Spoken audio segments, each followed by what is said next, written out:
Baby, আজ থেকে আমরা বন্ধু হব? হব। তাহলে ফোনটা রাখো, আমার সাথে কথা বলো। আজ থেকে তুমিও আমাকে সব কথা শেয়ার করবা, আমিও তোমাকে সব কথা শেয়ার করব। আচ্ছা ঠিক আছে, করব।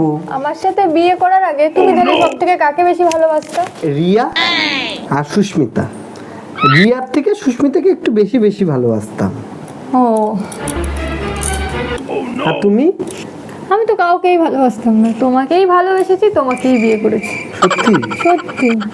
কি গো পম্পা, এক গ্লাস জল দাও না আমাকে, খুব জল তেষ্টা পেয়েছে। পারবো না আমি, যাও সুস্মিতা রিয়াকে গিয়ে বলো গা। কি গো আমার জামাটা একটু দাও না। কেন? রিয়াকে গিয়ে বলো গা, সুস্মিতাকে গিয়ে বলো গা। কেন? তুমি তো বললা একে অপরজনের কথা শেয়ার করব, বন্ধু হব, আর এখন এরকম ব্যবহার করছো আমার সাথে। এর জন্য মেয়েদেরকে কিছু বলতে নেই, সবাই বলে, আমি বন্ধু ভেবে বললাম তো। তুমি বিয়ের আগে কি করেছিলা সেটা জানার জন্যই তো তোমাকে জিজ্ঞাসা করেছিলাম।